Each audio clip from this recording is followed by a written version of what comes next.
Claremont School of Theology has a long history of educating religious leaders. While maintaining a strong school of theology to prepare Christian ministers, Claremont is developing other schools to prepare teachers, counselors, scholars, and community leaders for the interreligious realities of the 21st century. We call this plan the University Project.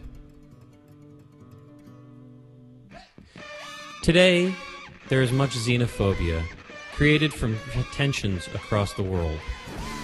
Many refer to this as the clash of civilization. More appropriately, we'd call this the ignorance of civilizations. Much of the hostilities, the anger, both Eastern and Western, stems from a lack of understanding of one another. This project aims to take care of that problem. One can optimistically look at the various traditions in our past and see many times in history where there was collaboration, mutual respect, and not the issues that we see today. This comes from a strong understanding of one another, and from that understanding comes collaboration towards a better world. Now, we'll look at bringing in scholars, various luminaires of their fields. The Christians can talk about the power of knowledge, and as this is the sponsoring school, we expect to see some information coming about their background and history with this type of thing. From the Muslims, we can see an outreach and a description of misunderstandings.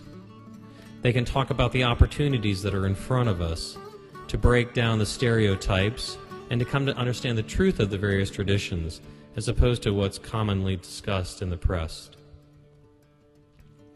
From the Jewish scholars, we can see there's a long history within the rabbinic thought of how important knowledge and learning is. Further, they can dispel some of the stereotypes and myths of the conflicts that exist between Muslims and Jews and break down the differences between political conflict and natural religious conflict. Our vision is to create people who understand all three religions and beyond intimately, and from this be able to teach comprehensively and dispel many of the myths when they're addressed. Next, we'll talk about the phases of the program, how we're going to build the schools, in what order, and for what purpose, who will be involved, and the costs associated with doing so. Then it's important to engage the viewer to discuss what they can do.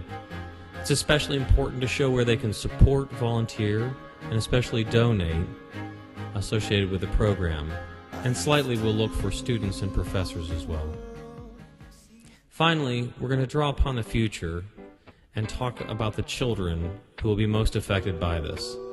It's a great reminder that children don't carry the stereotypes that adults generally do. And so it's a very inspirational message to close with children of all backgrounds and faiths clearly playing together and enjoying themselves.